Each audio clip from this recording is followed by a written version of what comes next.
år siden, der var der køer herinde, men køerne blev solgt, og nu laves der møbler på livet løs. Det er Lisbeth Buchhaves idé og design, der nu er blevet hele familiens levevej.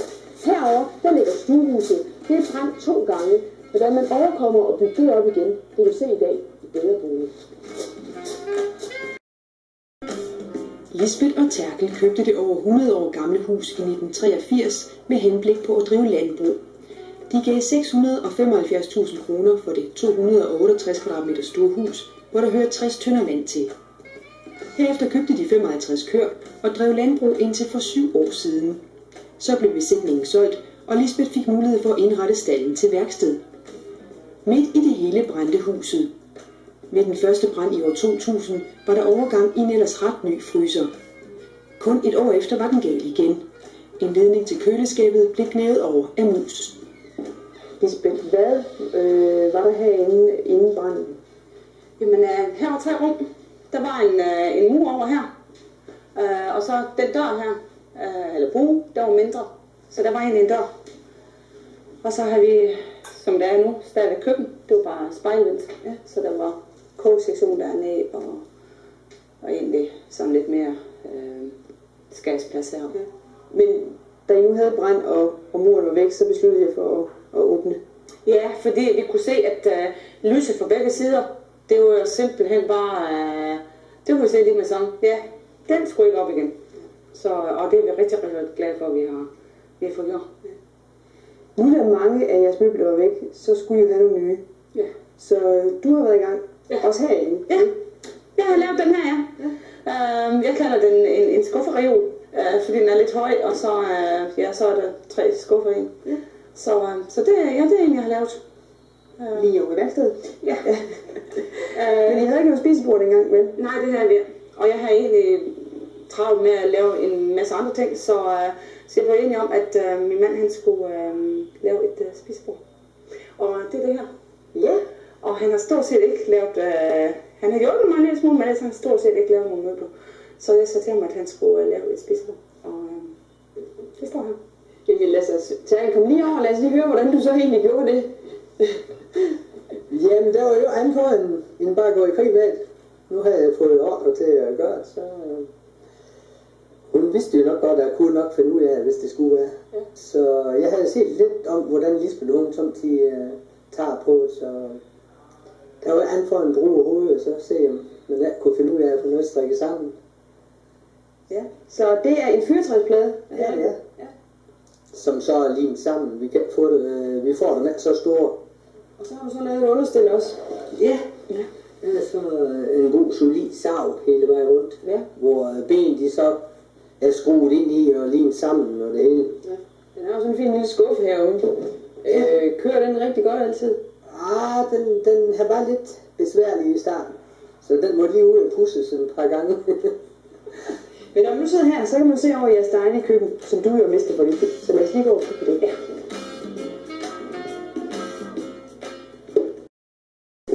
Lisbeth, jeres køkken var jo væk efter branden, så I skulle have et nyt.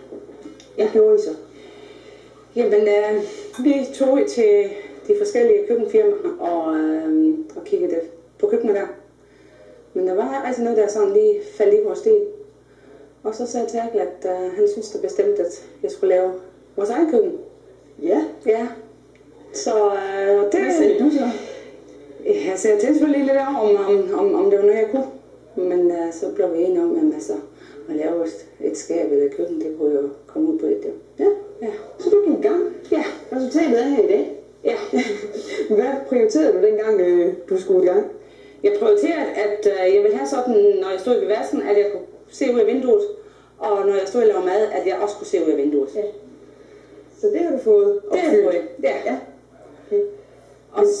Og så vil jeg have noget, der hedder hamburghængsler. Det er den original gamle måde at sætte skabslåger på. Ja. Er det det her? Ja, det er den der er. Ja. Og det er allerførste gang, jeg har prøvet at lave sådan nogle. Jeg aner ikke, hvordan man gjorde. Hvorfor er det specielt? Jamen det er fordi, at det er, de er slået ind i lågen, og de er slået ind i korpus også. Ja. De er bordplade? Ja. Hvad er den lavet af? Den er lavet af noget, der hedder Merbag. Og den har vi så købt hjem i færdige metermål. Og så har vi så limt den sammen. Ja. Men vi to lange bordplader, der går der jo et stykke, hvor stavene vender den samme vej. Ja. Hvorfor har du valgt det? Fordi at jeg synes, det giver en ro og en enkelthed. Ellers ville man kunne se, hvor fortydelig hvor samlingen var henne. Ja. Og så havde den først fået olie? Ja, jeg havde først gennem den olie, fordi det siger, at det skal man gøre. Ja. Og det gjorde jeg selvfølgelig også. Det resulterer i, at det er altså til at styre. Nej. Så den har fået lak. Så det kunne du godt give den bagefter? Sagtens. Ja. Okay. Så er der dine fliser. Ja. Hvor klinker du får sat op her? Ja.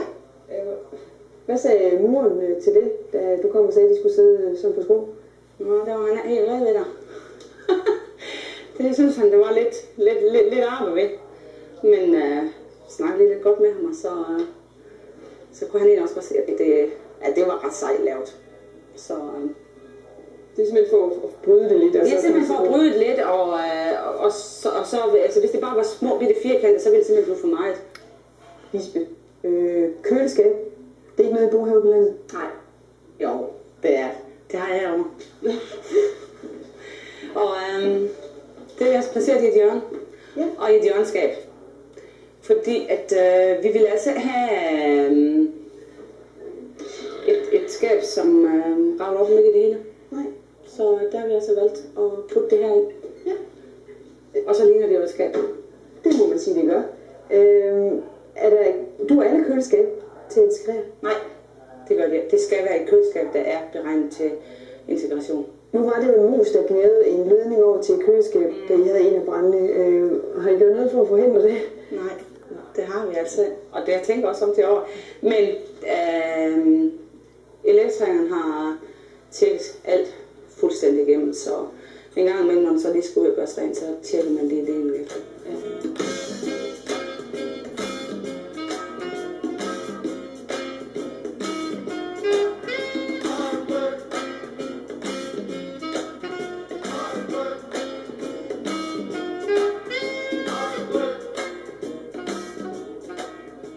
Jeg sidder her med nogle af de billeder fra jeres hus lige efter brand nummer 2.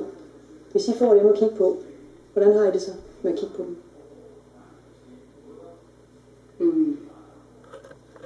Det er sådan umiddelbart, så får man en... nu går det faktisk lidt lakeret. Det så hyggeligt ud i hvert fald, lige da det var sket. Så det er lidt mærkeligt at se igen. Lisbeth, anden gang de brænder, hvad er det første, du tænker på at skal have med herudfra? Mit dyne var væk over. Ja, det er fjollet, men altså, det var simpelthen noget af det første, fordi jeg tænkte, altså, dynen, jamen altså, det var simpelthen med og alt. Og væk over, jamen altså, vi skulle sørge for, at vi skulle op dagen efter. Så det var simpelthen noget af det allerførste. Og så bagefter, så begyndte jeg så at tænke, at du skal også have det her, men der var jo for sent der. Hvad var væk? Hvad mistede I? Stort set alt. Min brudebuket havde jeg til at ligge ude i køkkenet. Den var også væk. Den har jeg passet meget på, fordi at herinde en formodning om, at nogle gange skulle have syndbold, så skulle han have lov til at blive frisket op. Men den forsvandt i hvert fald. Hvordan har I det med at skulle fra huset i dag?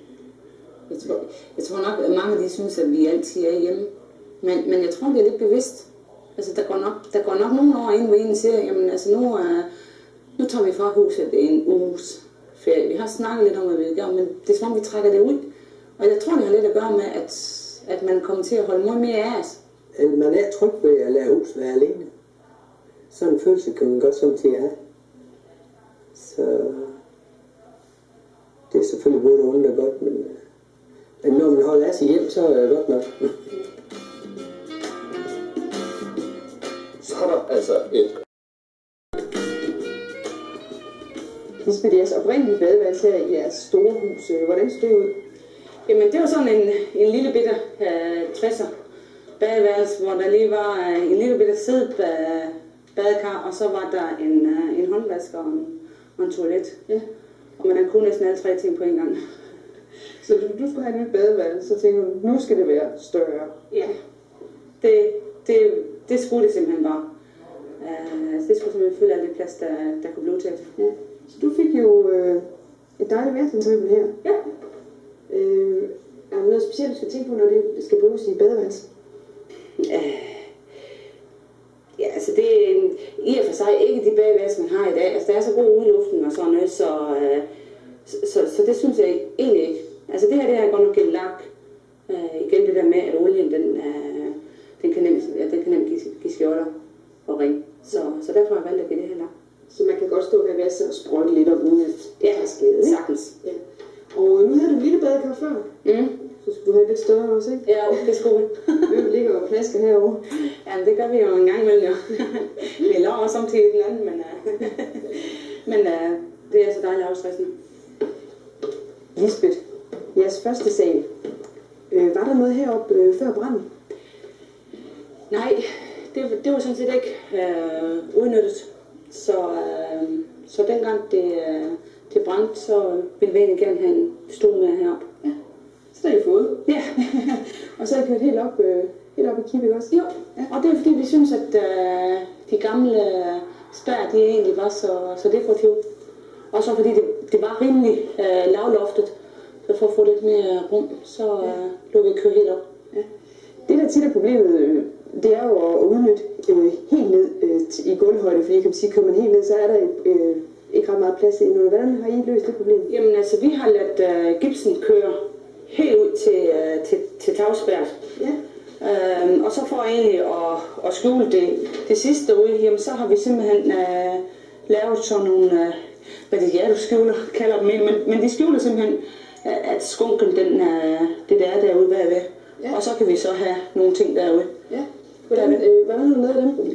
Jamen altså, det er simpelthen bare en ramme, der er lavet. Og så bag på rammen, der har jeg så sat sådan, det er sådan nogle MDF-plader. Dem her, som man køber færdig. Ja. Og så saver man ud, så de passer ind til det hul, man nu har lavet. Så du har altså ikke stået og savet de små trekanter der? Nej, det har jeg ikke. Nej. Er det noget, du har set et sted, eller noget, du sådan selv har gået og lispet ud til? Ja, det har jeg ikke set nogen steder. Så det er simpelthen bare en idé, jeg har fået, og så synes, at det kunne være pænt her. Ja. Jamen det er det også. Tak, når man står og ser på jeres hus udefra, så ser det ikke ud, som om det er mere end 100 år gammelt. Nej, men det er jo lidt fordi, da jeg holdt med at køre, så synes vi, at stuehus, den trængte altså hårdt til en omgang. Og den var bygget i 1896. Så vi var ved at tænke på, om vi skulle fure den om. Og det vidste sådan set, at vi kunne lige så billigt sætte en ny sten om næsten. Og så fik vi isoleret samtidig. Hvad med soften? Kunne den bare bære den nye sten? Nej, der var vi nødt til at kigge på først. Mig og en kammerat, vi gravede simpelthen ned en 1,5 meter. Og så støbte vi rigtig godt ned under der. Og så sprang vi over ved 1,5 meter igen. Fordi det kunne hjælpe bare at grave ned under det hele. Jeg synes, vi er blevet rigtig godt tilfreds med, som det er kommet til at se ud. Lisbeth, det er så her, I har haft jeres køer engang. Ja. Kan man bare lige lave en kostal om til et værksted? Jamen, det kan man faktisk godt. Altså, man brækker gulvet op, og det der nu er, der er rester og sådan noget. Og så følger man beton på og planer det ud.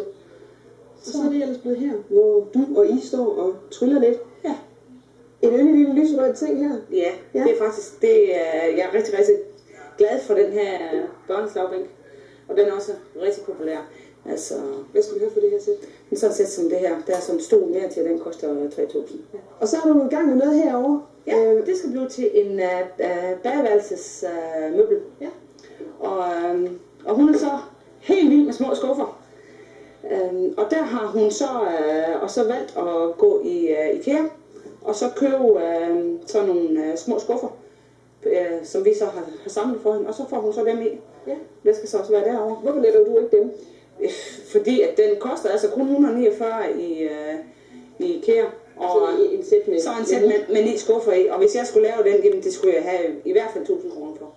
Så derfor så synes jeg, det var en god idé, at kunden selv købte dem. Ja, så der skal sidde en der og en her. Og en derovre, ja. Og så skærme. Ja, og hun får så også med de gamle Hamburg-hængsler. Kan man så lave den der sædetest på... Nej. Det plejer jeg at sige til mine fleste kunder, altså det vil jeg anbefale, de gør. Men hop på bordpladerne, det plejer jeg at garantere for. Det tør jeg godt garantere for. Så hvis de får lyst til det, så kan de roligt gøre det. Det var spændende at få et indblik i, hvordan man laver møbler. Tak skal I have. Det var Bedre Bolig for i aften. Kuno og jeg, vi er tilbage igen på næste mandag kl. 19.30 på gensyn.